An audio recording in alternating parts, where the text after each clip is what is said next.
Vamos abrir nossas Bíblias aqui em Neemias, capítulo 2.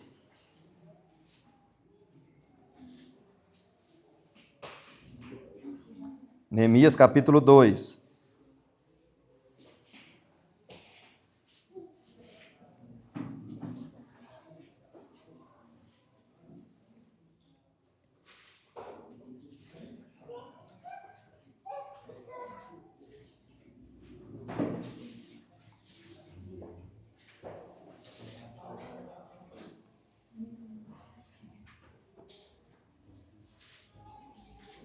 Versículo 11, amém? Neemias está aí antes de Salmos, né? Primeiro e segundo Crônicas, Esdras, Neemias. Capítulo 2, versículo 11, presta atenção.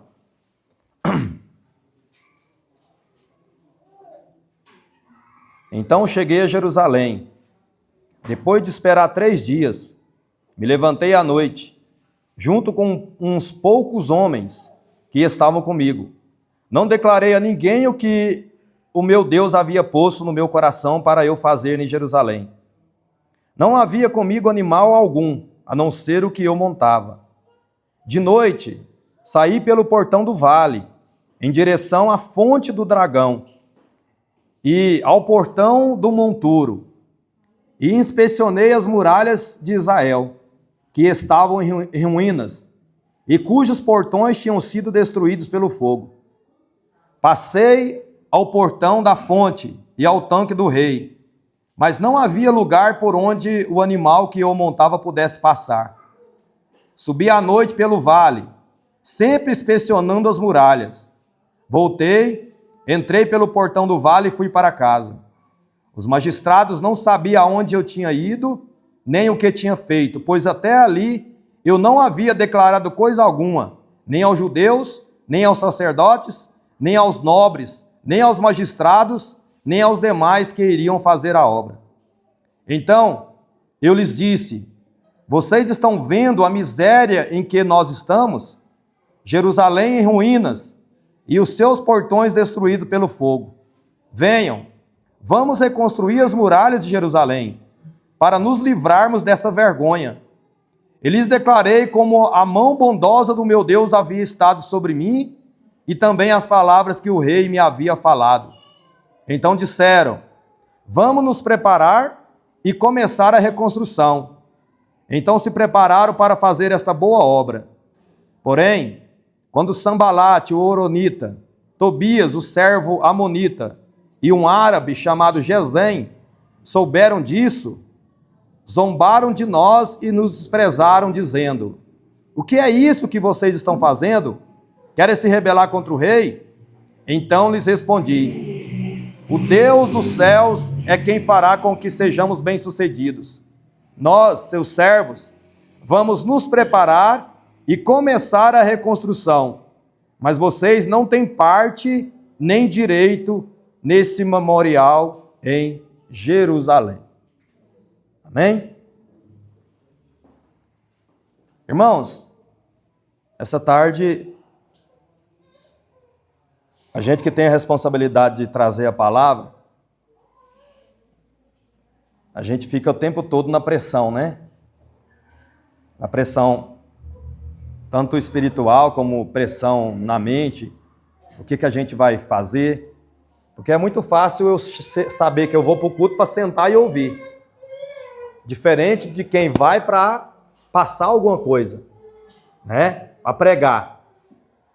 E nós precisamos buscar e entender e saber o que é o direcionamento que o Senhor tem para a sua igreja, para o seu povo, a cada pregação. Então, todas as vezes que eu vou ministrar, todas as vezes que eu sei que eu vou ministrar, e eu vivo em constante pressão, porque eu estou sempre ministrando, né? Não é fácil.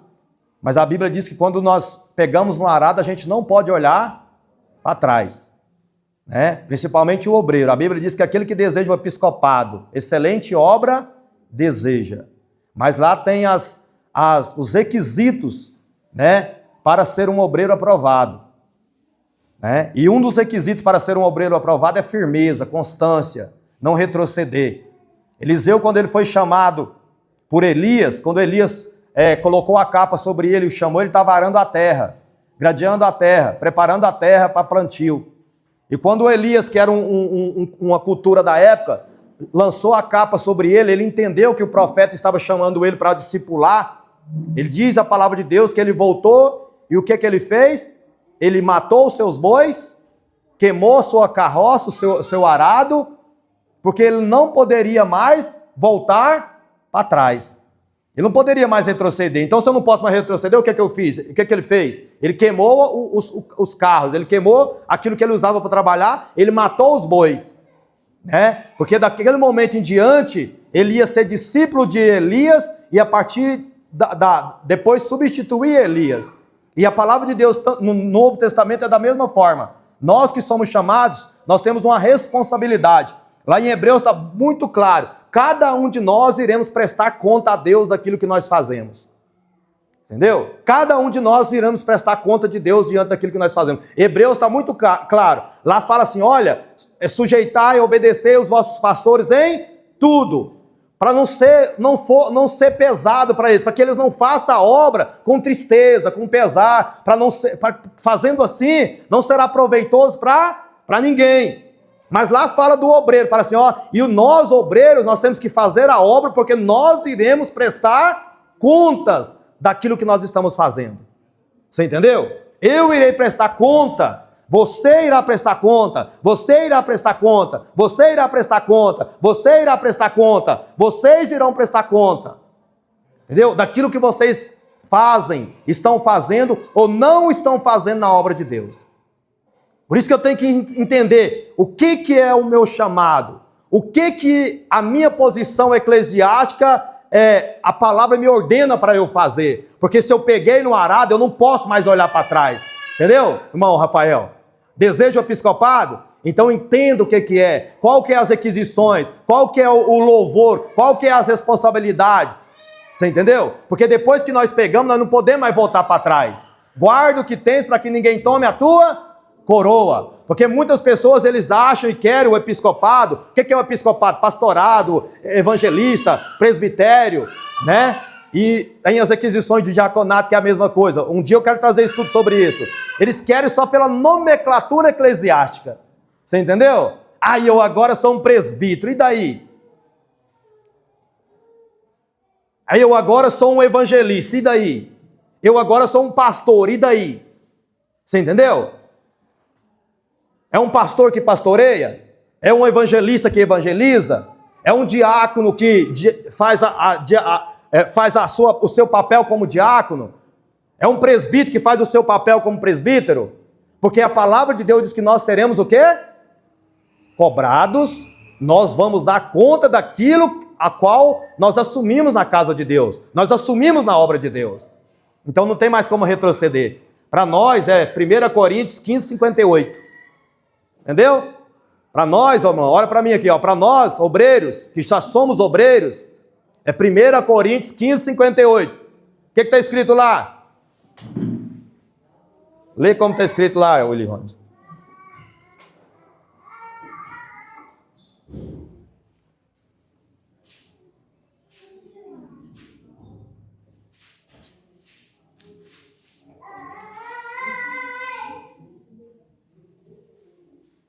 Portanto, meus amados irmãos, sejam firmes, inabaláveis e sempre abundantes na obra do Senhor, sabendo que o Senhor, o trabalho de vocês não é vão.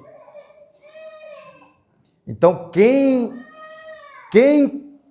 tem que fazer alguma coisa ou dar algum louvor para o nosso trabalho? Quem que vai nos recompensar pelo nosso trabalho? Quem que é? Então, se eu trabalho para Deus, eu não vou me preocupar se eu estou sendo visto, se eu não estou sendo visto, se eu estou pregando, se eu não estou pregando, você entendeu? Se eu estou sendo reconhecido, se eu não estou sendo reconhecido. Porque eu sei que o meu Deus, a quem eu estou trabalhando, Ele está me enxergando, Ele está me vendo, Ele vê todas as coisas. Está entendendo, irmãos? Então, ser firme e constante. E sempre...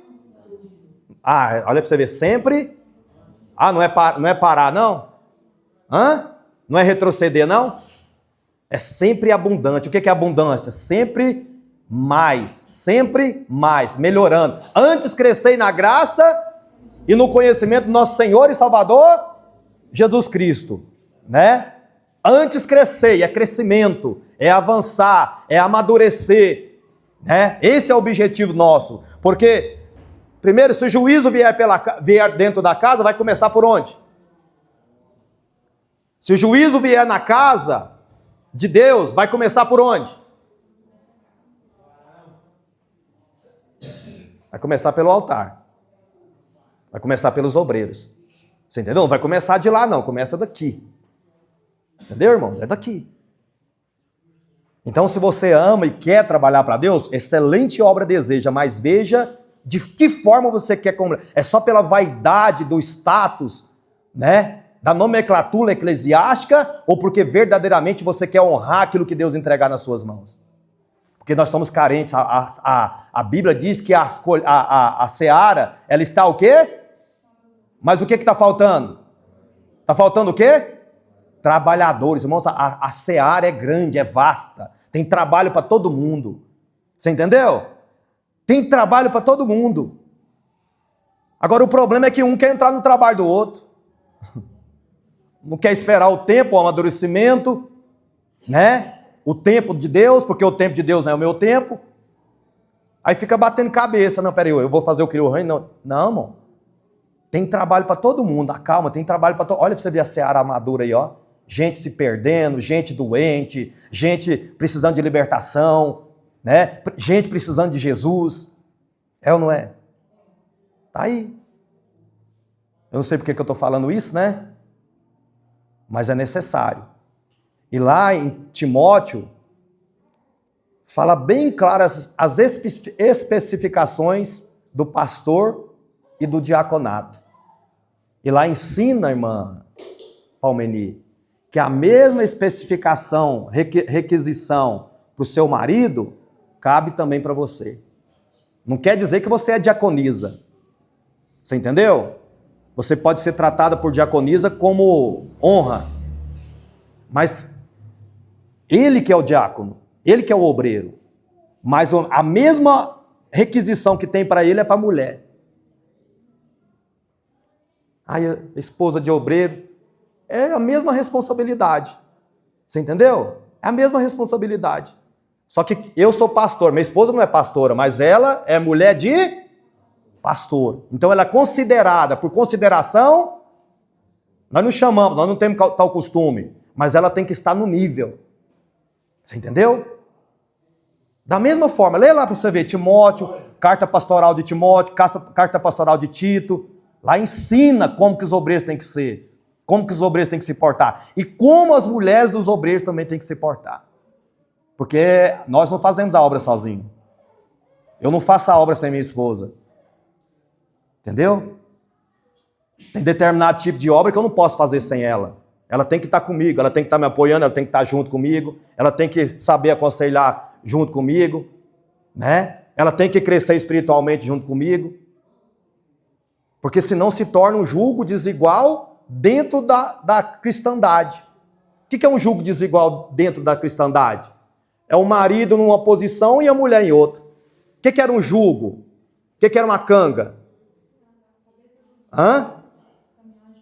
Vamos fazer um exemplo aqui? Vem cá, irmã Palmeirinha. Eu usei a irmã, vem cá. Você está sorrindo hoje, você não vai ficar brava comigo, não. Vem cá, irmão Anércio.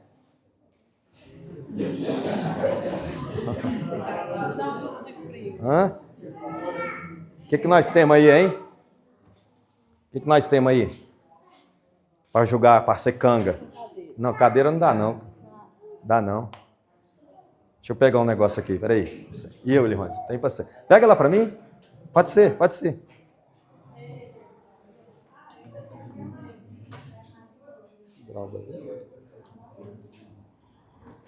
Vamos aqui, nós estamos com pressa, não, nós não entra aqui, ó.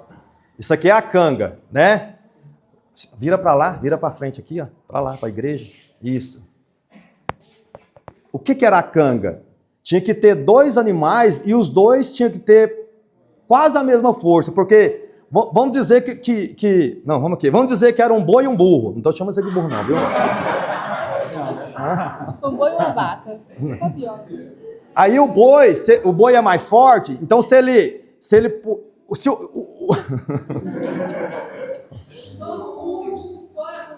o boi mais forte indo para frente, o que ele ia fazer?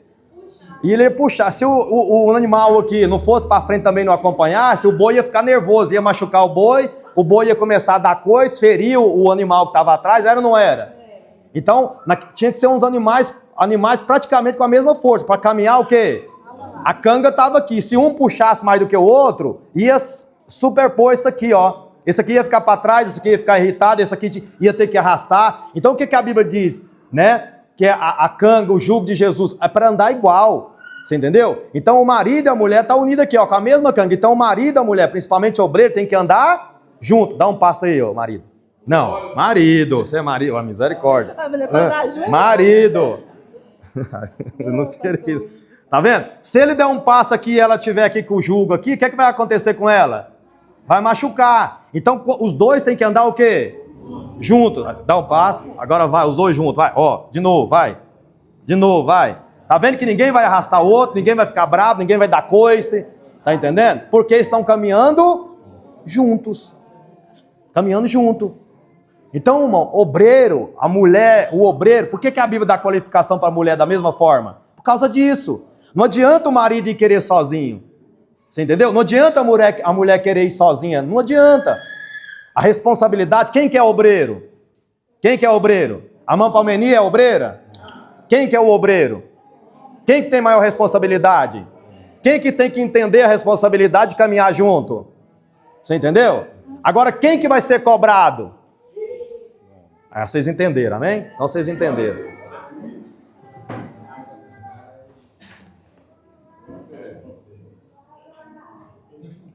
Então, a obra de Deus está precisando de obreiro.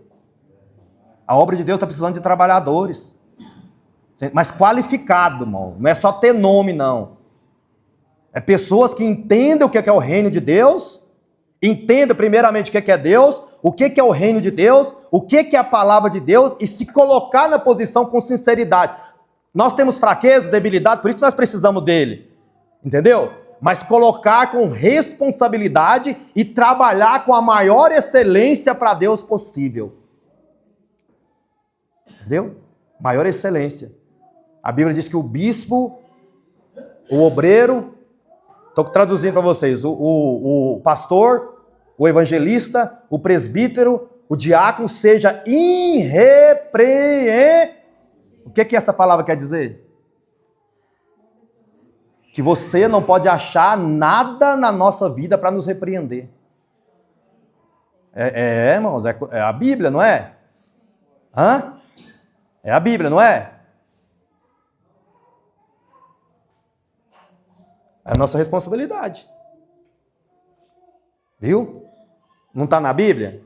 Hoje em dia está complicado você falar a verdade, né? Mas não está na Bíblia? Tá, eu estou falando uma requisição só, uma. Outro dia nós vamos falar, eu estou falando uma. Então, meu filho, ó, minha filha, meu filho principalmente, né? Mas as filhas também, porque às vezes pode casar com um obreiro. Ou com um que vai vir a ser obreiro. Né? Então, por isso que muitas vezes a obra não vai. A obra não rompe. Né? Minha esposa está com as crianças há mais de sei quantos anos. Por que ela não passou o bastão ainda? Hã? Por que ela não passou ainda? Né? Agora não é passar para qualquer um. Entendeu? Não é, isso aqui não pode ser tratado com qualquer coisa, de qualquer jeito. É com responsabilidade. Você acha que se eu não pudesse também, eu já teria passado o bastão? Hã? A vontade, muitas vezes, a vontade é muita. Você entendeu? Mas a gente não anda segundo a nossa vontade. É ou não é? Você anda conforme a sua vontade? Quem anda aqui conforme a sua vontade? Teu irmão não apresentou ele, mas nós vamos apresentar no final, viu, irmão? Deus te abençoe. Apresentou ele, irmão? Rapaz, agora que eu estou vendo ele lá, ó. Quem anda conforme a sua vontade? Eu hoje acordei, sabe qual que era a minha vontade? Ficar deitado. Minha vontade era ficar deitado. Eu fiquei deitado? Hã? Mas a minha vontade era ficar deitado. Mas eu não fiquei deitado, porque eu tenho uma responsabilidade. Entendeu? Então nós não podemos andar conforme a nossa vontade. Porque quem andar conforme a sua vontade, o final não é bom. Entendeu, irmãos? Nós não andamos segundo a nossa vontade. A Bíblia diz, enganoso é o coração do homem. Tem uma frase famosa, não é? Que o crente fala, qual que é? Qual que é uma das frases mais famosas que o crente fala? Não, Deus conhece... Vamos? Deus conhece... Claro que ele conhece. Tanto é que ele conhece que ele fala assim, filho, dai-me-o, deixa eu governar seu coração. Entendeu? Porque ele conhece o nosso coração. Porque enganoso é o coração do homem. Enganoso é o coração da mulher. E nós não andamos conforme o nosso coração, a não ser que esteja pautado na palavra. Norteado pela palavra. Se você for só pelo seu coração, vai dar problema, vai dar ruim. Entendeu? Ah, meu coração está sentindo um negócio, mas está fora da palavra. Então, casca fora disso. Desvia disso. Vontade e coração. É uma das coisas que nós temos que ter cuidado. Né? Mas vamos lá. Todos que estudam a palavra, ou já leu a palavra, conhecem a história de Neemias. Neemias é um dos maiores exemplos de homem de oração. De homem com resiliência. De homem que se preocupou com seu irmão, que se preocupou com a situação da cidade, com a situação da cidade de Deus. Por quê? Ele estava dentro de um palácio, comendo do bem e do melhor, dormindo num lugar melhor, servindo o rei, ele era copeiro do rei, né? Então, para ele poderia se acomodar com aquela posição, sim ou não? Poderia ou não poderia, irmã Marleide? Poderia. Mas ele se acomodou? Quando ele ficou sabendo da notícia, olha, Jerusalém está destruída, os portões, os muros estão arruinados, da mesma forma como Nabucodonosor deixou. Os irmãos que estão lá estão sofrendo, estão passando fome, estão necessitados. Né? Neemias não ficou parado. Neemias não ficou na sua acomodação. Neemias não ficou no seu bem bom, entendeu? Entenda isso, o que é o homem e a mulher que ama a Deus e o reino de Deus, e entende o propósito a qual ele foi colocado nessa vida. Ele não vai se conformar com a situação de desgraça, de desânimo, de comodismo, de pecado. Você está entendendo? Ele não vai se acomodar, ele não vai ficar acomodado, ele vai se inquietar, ele vai se revoltar. E ele, dentro das suas possibilidades, ele vai se levantar e tentar fazer algo. Entendeu, irmãos? Uma das ações do Espírito Santo na Bíblia, sempre quando o Espírito de Deus, o Espírito Santo aparece na Bíblia, ele nunca vai aparecer parado, ele nunca vai aparecer estacionado, ele nunca vai aparecer de forma parada, entendeu? Quando o Espírito Santo aparece, isso é uma forma de estudar teologia, a pessoa ou a coisa, né, ou qualquer outra coisa aparece na Bíblia, aquilo que ele é o principal caráter daquela pessoa, vamos dizer assim. E a primeira vez que o Espírito de Deus aparece na Bíblia, ele aparece o quê? Como? Como?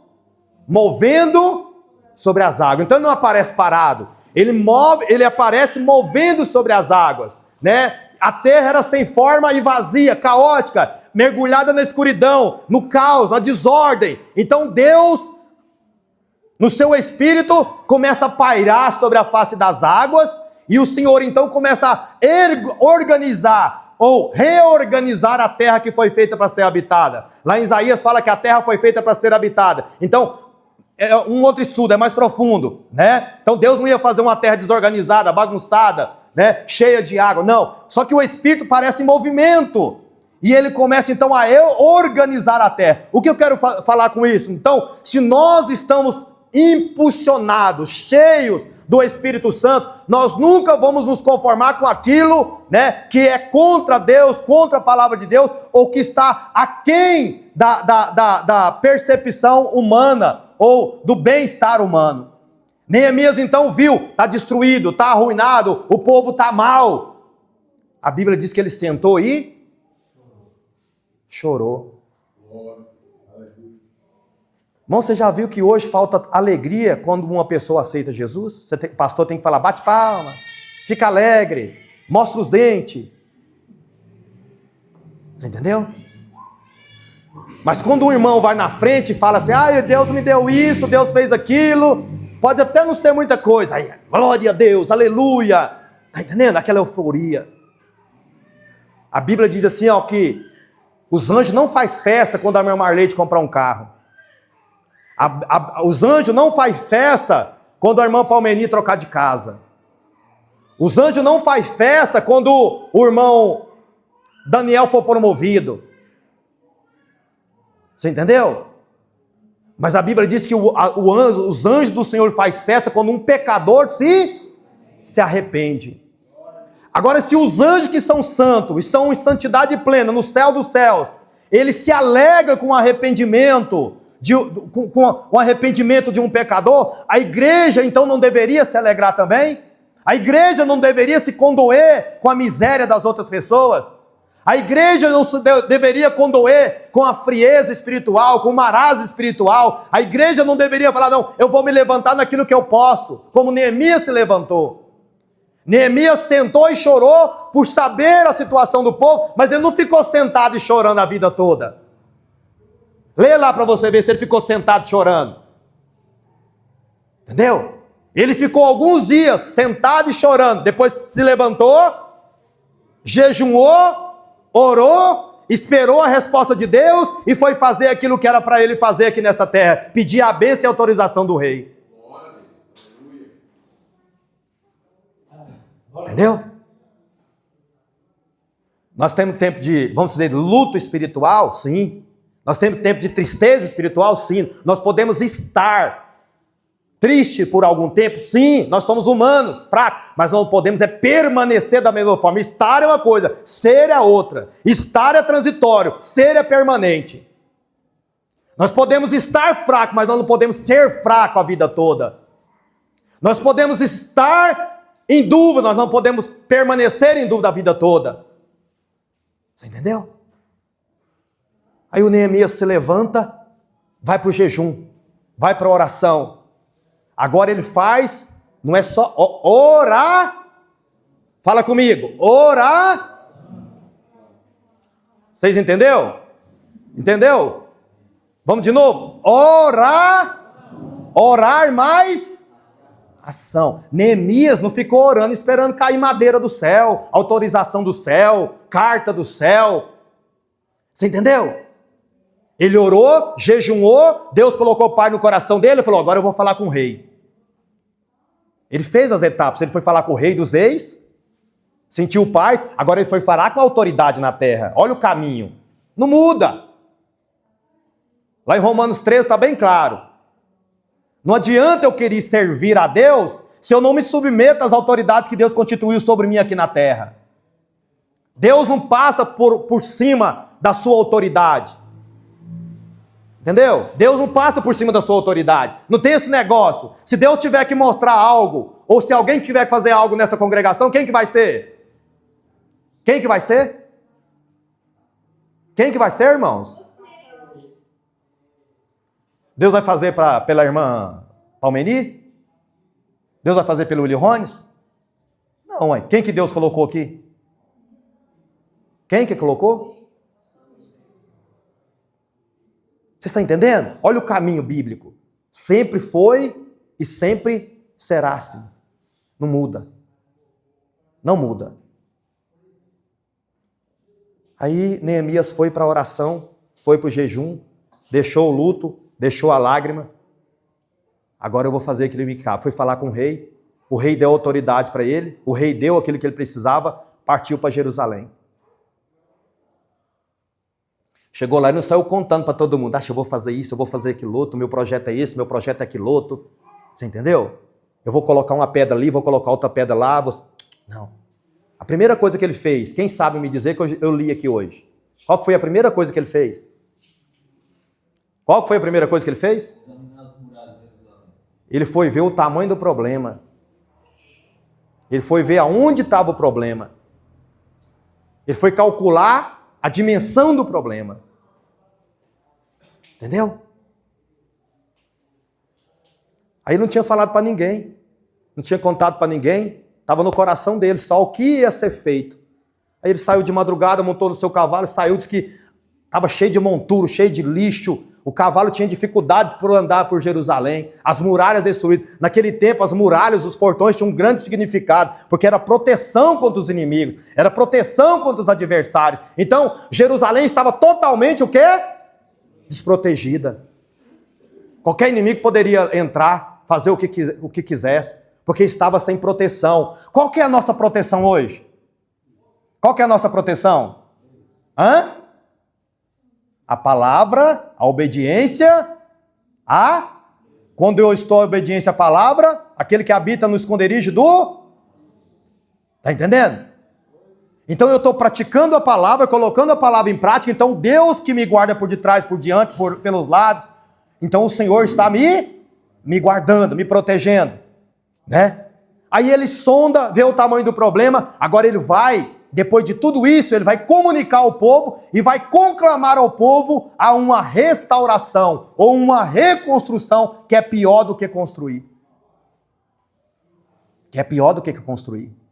Porque construir, você começa do zero. Você pega o começo. Entendeu? Agora, reconstruir é muito mais difícil.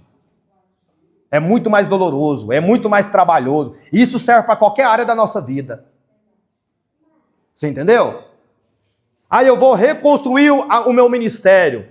Eu vou reconstruir o meu casamento. Eu vou reconstruir a minha vida espiritual. Louvado seja. Deus está contigo. Mas é muito mais trabalhoso, muito mais difícil do que fazer as coisas de forma correta. É ou não é? É mais fácil você reformar essa congregação ou construir uma do zero?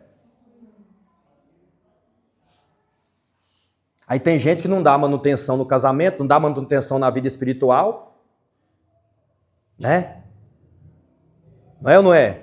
Cuida do carro, cuida da moto, cuida da bicicleta, cuida de tudo. Mas aquilo que é mais importante não tem cuidado, não tem manutenção, não tem reparo. Aí deixa o negócio de criar uma parede, uma barreira. Deixa haver destruição. Tá entendendo? Tá vendo o inimigo vem para roubar, matar e destruir. Tá vendo o inimigo roubando, matando e destruindo, mas está acomodado. Tá parado, não se levanta contra, não bate contra, não se põe de pé. Porque Deus não vai vir cá lutar em seu lugar. Deus vai te usar para vencer o inimigo, o adversário que te afronta. É através de você, através da igreja, através de mim. Você entendeu? Põe-te em pé e eu falarei contigo. Deus não fala com quem está prostrado. Ali, irmão, está falando de prostrado, de ânimo, prostrado de lutar, prostrado de acreditar. Você está entendendo? A Bíblia diz, põe-te em pé, anima-te, esteja disposto a lutar. Mesmo com fraqueza, esteja disposto a continuar lutando, a se colocar de pé diante de mim. Então, quando você se colocar de pé diante de mim, eu vou falar contigo, eu vou te orientar, eu vou te mostrar, eu vou te dar as estratégias. Tem gente que acha que fica diante de Deus, ai, tô doido, tá doendo, eu não dou conta, eu não vou, eu não venho, eu não volto, né? Ai, ui de mim, tadinho de mim, eu sou pequeno, eu sou o verme, do sei do quê. E acha que Deus vai ter que se condoer dele. A Bíblia diz isso sobre nós? O que a Bíblia diz? A Bíblia diz que a Bíblia diz que você, a Bíblia diz que nós somos mais do que vencedores. Entendeu? A Bíblia diz que o Senhor Jesus, triunfando na cruz sobre o principado, potestade, sobre o inferno, levando eles à ignomia, à vergonha pública, pregando na cruz toda a cédula condenatória que era contra nós, nos assentou em lugares celestiais. Nós, irmãos, estamos assentados. O que isso quer dizer? Nós estamos governando com Cristo, reinando com Cristo. Mas eu e você tem que entender essas coisas. Senão você não muda a sua história. Senão você não muda a sua trajetória. Senão você não muda os seus problemas. Se você não entender a posição que Cristo te colocou, aonde Jesus te colocou. Jesus não vai vir cá para jejuar por você, não vai vir cá para meditar na palavra por você, não vai vir cá para congregar por você. É você que tem que fazer, é você que tem que crescer, é você que tem que entender. A palavra tem que entrar no seu coração e do seu coração ter poder para você vencer as dificuldades que você tem enfrentado. É a palavra entrando em você, é você confiando na palavra, é a palavra criando vida e dando vida dentro de você. Não adianta citar a palavra se você não confia no poder da palavra. Entendeu? Só de boca para fora. Não adianta. A palavra tem que estar dentro de você, você tem que estar confiando. Ela tem que ser uma com você. Entendeu? Ser uma com você. Tem que ser uma comigo. Aí, o Neemias começou. Irmão, sabe qual que é o problema nosso, muitas vezes? É sair falando demais. Eu aprendi uma coisa, eu não fico falando meus projetos para todo mundo. Eu não fico contando meu sonho para todo mundo. Eu conto para Deus. Às vezes tem coisa que nem para minha esposa eu falo, para não colocar ela em batalha, em guerra. Entendeu? A Bíblia diz, ó, seja pronto a ouvir, tardio no falar e mais ainda irá. Entendeu? Ah, mas eu tenho que falar, eu tenho que papagaiar, eu tenho que maritacar. Se eu não conseguir, entendeu? Suporta, irmão. Aguenta. Você é forte. Jesus está em você. É fácil? Não. Entendeu? Tem coisa que dentro da gente é complicada. Às vezes você quer contar com alguém, você quer, mas segura. Fala para Deus. Lança sobre Ele toda a vossa ansiedade, porque Ele tem cuidado de vós. Ele é o principal, primordial. Nós precisamos de pessoas, nós precisamos contar com pessoas, não depender de pessoas. Dependência é só de Deus. Entenda isso, dependência é de Deus. Eu conto com vocês. Eu preciso de vocês. Agora, depender é de Deus. Eu não dependo nem da minha esposa mais. Eu amo ela, quero o bem dela, vou viver com ela até o último respirar da minha vida, mas eu não dependo dela. Eu dependo de Deus. Vocês entenderam? E eu sofri muito para aprender essas coisas.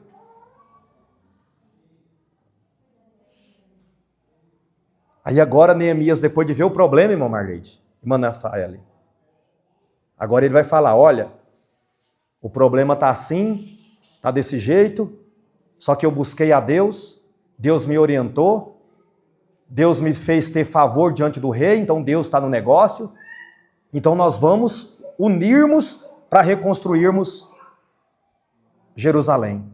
Primeiro as muralhas. Né? Primeiro tem que cercar. Primeiro você tem que proteger. Primeiro você tem que fechar os portões. Porque senão não adianta.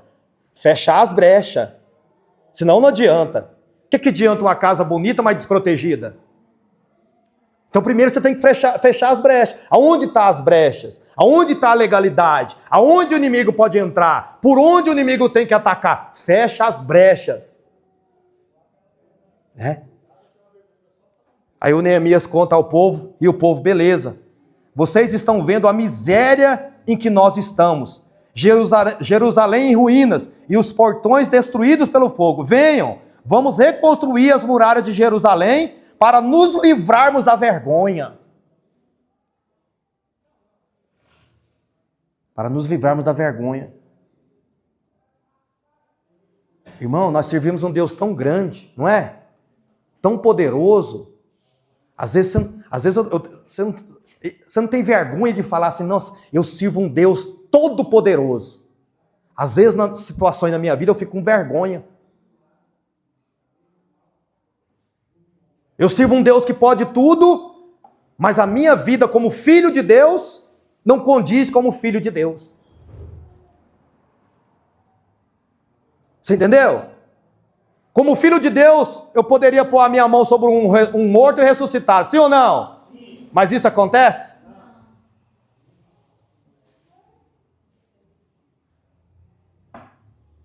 Eu fico com vergonha. Mas a falha está em quem? A falha está em quem? Nele não é, na palavra não é, a falha está em nós. A falha está em nós. E não é só eu não, qualquer um de nós. Qualquer um de nós que aceitou Jesus tem esse poder, tem essa autoridade, foi feito reino e sacerdote. Qualquer um de nós. Qualquer um de nós é como Pedro e João. Eu não tenho ouro e não tenho prata, mas o que eu tenho eu te dou. Em nome de Jesus Cristo, levanta e anda. Qualquer um de nós, qualquer um. Mas isso acontece? Então muitas vezes eu tenho vergonha. Eu tenho vergonha de estar no culto onde tem uma pessoa cega e o meu coração se constrange. Porque eu não tenho autoridade ainda de pôr a mão e curar. Entendeu? Esse dia o Willy Rones, acho que foi o Willy Rones que postou. Sabe por que isso não acontece? Né? Muitas vezes é vaidade, por vaidade. Eu quero que o Senhor confirme o ministério por irmão ver que Deus está na minha vida, que eu estou buscando. Foi falado aqui que Deus está, que eu estou buscando a Deus. Deus nunca vai te usar, que Deus conhece dessa forma, não. Não foi você que colocou? Sabe quando que Deus vai nos usar? Quando eu me condoer, me doer, ter compaixão pela miséria dos outros. Quando eu não suportar ver um enfermo na minha família, um enfermo na igreja, quando eu não suportar ver uma pessoa perturbada na igreja, quando eu me condoer, quando eu chorar no oculto pelas almas, pelas pessoas que estão sofrendo, porque muitas vezes nós queremos fazer ao vivo e a cores, demonstrar na frente das pessoas, tá entendendo? Por vaidade pessoal, promoção pessoal, para validar o meu ministério, nunca, jamais vai acontecer se assim for. A Bíblia diz que Jesus, movido de íntima compaixão, curou a todos. O que é íntima compaixão? É eu me colocar no lugar da outra pessoa. É eu sentir a miséria da outra pessoa. Ah, não, é assim mesmo, né? É dessa forma mesmo. Não. Não é dessa forma, não. O mesmo Deus que operou na vida de Pedro, de Paulo, de João, de Tiago, é o mesmo Deus que eu sirvo, é o mesmo Deus que você serve. O mesmo Deus que abriu o Mar Vermelho através de Moisés, é o mesmo Deus que eu sirvo, é o mesmo Deus que você serve. O mesmo Deus que levou Sadraque, Mesaque e Abednego da fornalha ardente, é o mesmo Deus, é o meu Deus, é o seu Deus, é o mesmo Deus que levou Daniel da cova dos leões, é o mesmo Deus, só que falta gente para chegar no mar e mandar abrir, falta gente com fé para chegar e falar, eu posso ser jogado na fornalha, que eu vou continuar confiando em Deus, falta gente para falar assim, ó, eu posso ser jogado na cova dos leões, mas eu não vou deixar de orar, eu não vou deixar de falar a verdade, eu não vou deixar de fazer a obra de Deus, eu não vou retroceder de forma alguma, falta mão de obra, falta gente com essa ousadia. Entendeu? Porque o meu Deus, o seu Deus é o mesmo Deus de ontem, hoje e será eternamente. Ele não mudou, irmão David. Ele não mudou.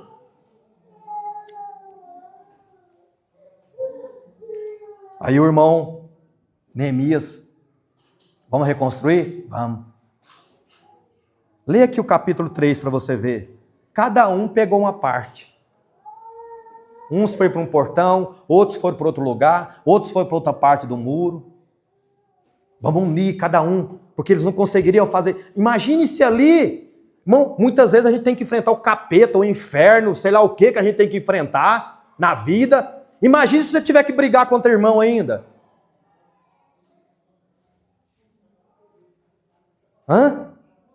A gente já enfrenta tanto problema, é ou não é?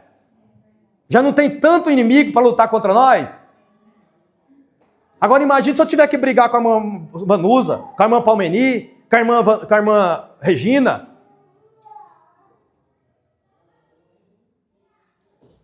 Né? Aí eles se uniram. Cada um foi para um lugar. Só que os inimigos gostaram. Quando você está... Escuta isso aqui. Quando você está no propósito de Deus, quando você está no propósito de construção ou reconstrução, quando você está no propósito de fazer o certo, o inimigo ele não vai ficar quieto. Porque se o inimigo estiver quieto na sua vida, irmão, você pode desconfiar. Eu não estou falando quieto de você dar lugar, abrir brecha. Eu estou falando de coisa extra pessoa. Você entendeu? Se você está fazendo alguma coisa e o inimigo não se levanta, agora quando você está num propósito e o bicho está levantando de todo lado, usa um aqui, outro, aí você pode falar, não, Deus está nesse negócio, eu estou no caminho e eu vou seguir nesse caminho, porque Deus me dará a vitória. Entendeu? Porque Deus me dará a vitória. Eu estou com Deus, eu estou buscando a Deus, eu estou fazendo o que é certo, eu estou na palavra de Deus. Então eu vou continuar. Aí levantou falsa profecia, zombaria. Não, vocês não dão conta de construir esse muro, não. Mesmo que vocês reconstruam esse muro, raposa vai derrubar. Não é assim muitas vezes na nossa vida? Você não consegue chegar lá, não. Você não pode, não. Quem que você pensa que é? Você entendeu? Só que o homem tinha buscado a Deus, o homem tinha jejuado na presença de Deus, o homem tinha recebido a confirmação de Deus. Aí viu que não parava ele, não, vem para fora da cidade para nós conversar. Tentaram parar ele por fofoca, tentaram parar ele por falsa profecia, tentaram distrair. Não, eu não posso ir ter com vocês, eu não posso conversar fiado, eu não posso ficar batendo papo com vocês, que eu estou fazendo uma grande obra, eu não posso me distrair. As estratégias do inimigo é a mesma, irmão Daniel. Entendeu? Se ele não consegue te vencer pelo embate, ele vai usar pessoas para te zombar. Ele vai usar pessoas para te tentar tirar do propósito. Ele vai usar pessoas para te tentar te distrair. Entendeu? Leia o texto para você ver. Né? Só que tem uma coisa, quando Deus está no propósito, as coisas acontecem. A Bíblia diz que Neemias e os seus, muitas vezes tiveram que trabalhar com uma colher na mão e as armas na outra. Fala de esforço, dedicação. Entendeu? Eles tiveram que vigiar, colocar as pessoas nos lugares, os homens, guarda a sua família, protege a sua família, não deixe os inimigos invadir por aí, porque nós não construímos ainda, nós não terminamos essa parte ainda. Então eles ficaram noites e noites sem dormir, guardando as brechas, para o inimigo não entrar, para o inimigo não fazer mal à sua família. Enquanto uns iam reconstruindo, outros iam guardando. Enquanto uns iam reconstruindo, outros iam guardando. Assim é a obra de Deus. Né? Só que tem uma coisa, quando eu persevero naquilo que Deus colocou no meu coração, que é propósito, que eu estou no caminho certo, sob a palavra de Deus, um milagre acontece. Sabe quantos dias eles gastaram para construir toda a muralha? Sabe quantos dias? Vai estudar o tamanho da muralha. Vai estudar como que era a muralha. 52 dias. Eles construíram a muralha, fecharam as brechas. Aí fechou as brechas, agora o Esdras leu a palavra. Vamos trazer a palavra de novo. Vamos trazer a palavra para o povo. Vamos ler a palavra para o povo. O povo voltar a meditar na palavra, viver a palavra. As promessas do nosso Deus. Entendeu, irmãos? É assim, irmãos, é a Bíblia nos ensinando. É a palavra nos ensinando. Está escrito isso aqui, irmão Palmeni, não é porque é bonitinho, não. Deus deixou isso aqui para me ensinar. Irmão Vandinha, Deus deixou isso aqui para nos ensinar. Toda a história que eu leio na Bíblia, toda parte da Bíblia que eu leio é para me ensinar. Se você fizer da mesma forma, do mesmo jeito, vai acontecer do mesmo jeito. Se você fizer do mesmo jeito que Neemias, você vai ter vitória. Se você fizer do mesmo jeito de Esther, você vai ter vitória. Se você fizer do mesmo jeito de outras pessoas que fizeram bem, que seguiram a ordenança de Deus, o mandamento de Deus, a direção de Deus, você vai ter vitória. Mas se você seguir aqueles que foram derrotados, o seu final será de derrota. Está escrito que é para isso. Deus deixou escrito, foi para isso. É para servir de exemplo para nós. É a palavra inspirada. Você entendeu? Então a primeira coisa que você tem que fazer é fechar as brechas. Aonde está a desproteção? Aonde a brecha está acontecendo? Por onde é que o inimigo tem atacado? Por onde é que o inimigo tem entrado? Então você vai batalhar naquele lugar e fechar as brechas naquele lugar. Entendeu? Por onde é que o inimigo tem entrado? Por onde é que o inimigo tem achado brecha? Por onde é que o inimigo tem invadido a sua cidade?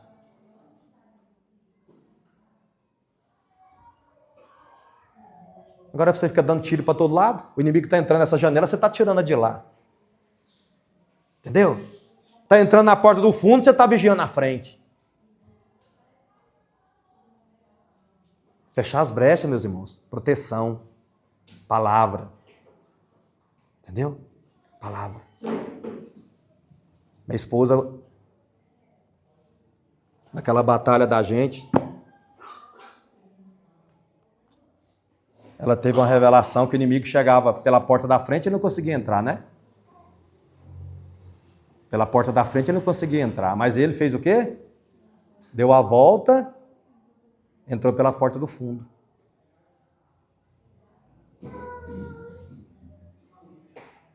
Entendeu, irmãos?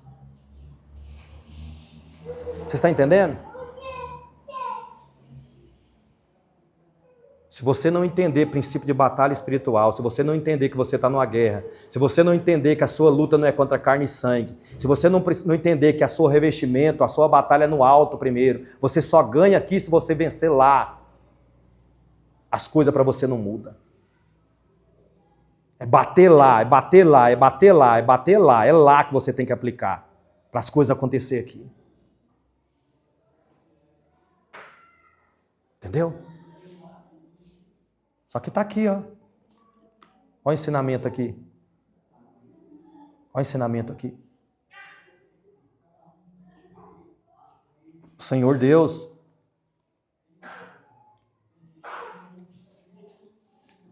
o Senhor Deus, na sua graça e misericórdia, Ele tem orientado, pela sua graça e misericórdia. Mas você vê que Deus não está satisfeito conosco, tá? Fala conosco, eu faço parte da igreja. O Senhor está satisfeito conosco? Hã? Pelas profecias que o Senhor tem dado? Ó, lapa nas costas. Por que o Senhor não conhece a sua igreja? Mas por que só vem lapada, irmã Marleide? Porque o Senhor nos ama e Ele não quer nos ver perecer. Você entendeu? Só que o Senhor tem o tempo de Deus também da lapada. Aí o Senhor repreende, fala, ensina, repreende, fala. A gente não muda, a gente não move, a gente não transforma, não muda o nosso pensamento, continua na nossa mesma natureza, na nossa mesma caminhada, no nosso mesmo egoísmo, no nosso mesmo eu. Aí chega um tempo que o Senhor, então você vai para cativeiro, você vai para Babilônia para você aprender a ser humilde, a se humilhar. Você não está aprendendo na bonança, não? Você não quer aprender com a minha repreensão? Você não quer aprender com os meus profetas na palavra? Então, peraí que eu vou tratar com você de forma diferente. E dói. Né? E dói. Tem gente que fala assim, olha, mas na igreja só tem chicote. Ué, só tem chicote porque está merecendo chicote, se tivesse. Principalmente eu como pregador, eu oro, eu jejum para pregar a palavra. Se vem chicote, é chicote. Eu não vou falar uma palavra para agradar a irmã Regina. Eu não vou falar uma palavra para agradar a irmã Marleide. Eu não vou falar uma palavra para agradar a irmã Andresa. Nem o irmão Rafael, que é grandão. Você entendeu? Eu não vou falar palavra para agradar ninguém. Eu vou falar aquilo que Deus colocar no meu coração para falar.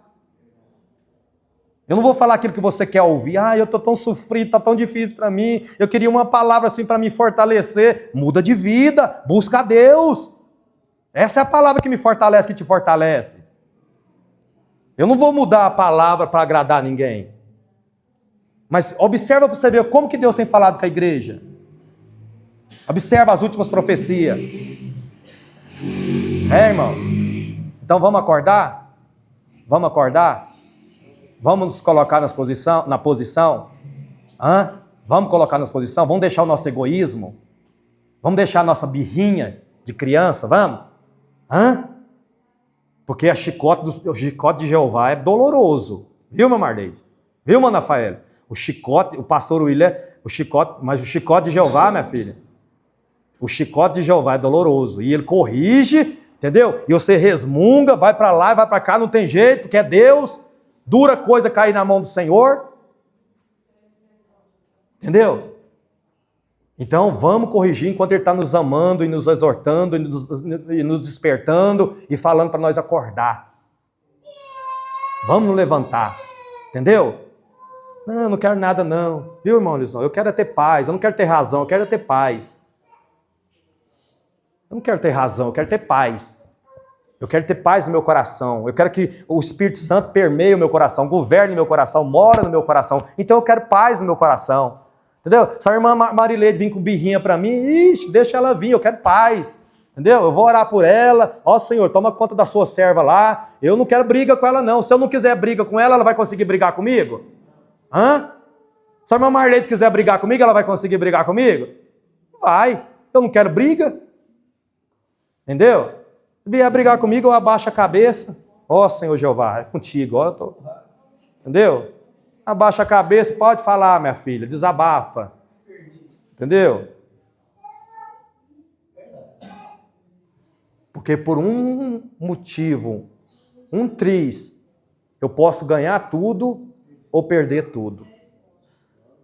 Não tem gente que não aprende com o aprendizado da vida. Né? A irmã não está aqui, mas eu vou falar. Se ela tivesse, né, irmã? Eu falava também. O marido dela tá, os filhos. Né? A irmã e sua irmã. Você ficou olhando assim, eu falei assim, meu Deus, aprendeu com a lapada da vida? Chega na irmã Lena, ela contou, acho que ela contou para mais pessoas, não contou? Então não é público. Pergunta para ela se tem tempo de mudar na hora que se apaga. Pergunta para ela se vai ter tempo de correr, consertar com a irmã de sangue, com o filho de sangue, com o irmão de sangue. Pergunta para ela se dá tempo de consertar.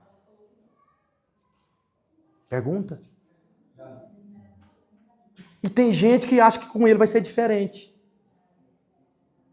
Tem pessoas que acham que com ele é diferente. Ele é a última bolacha do pacote. A última garrafa de água mineral do deserto. Ele acha que ele é especial, entendeu? A justiça de Deus serve para mim, passa reto por ele e passa reto para lá. É justo, a Bíblia diz assim, ó, eu terei misericórdia de quem eu quiser ter misericórdia. É ou não é? Deus teve misericórdia de Davi? A graça manifestou na vida de Davi?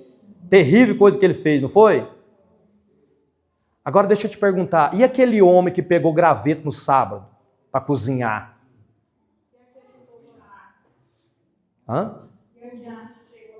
Não, eu estou usando o outro, esse eu usei semana passada.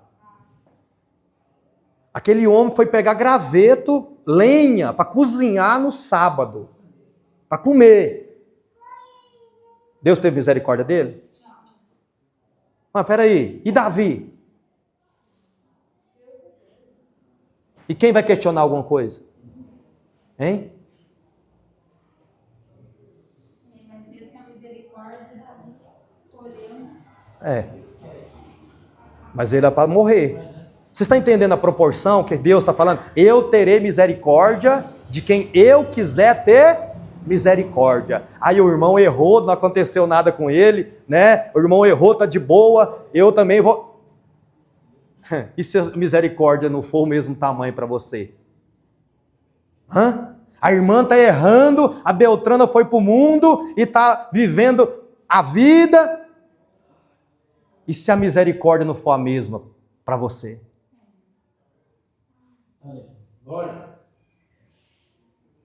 Então, irmãos, vamos permanecer na arca, vamos permanecer no Senhor, vamos nos humilhar perante o Senhor, porque aquele que se humilha, aquele que a si mesmo se humilha, Deus exalta. Deus resiste o soberbo, mas dá graça ao humilde. As palmas louvam o Senhor.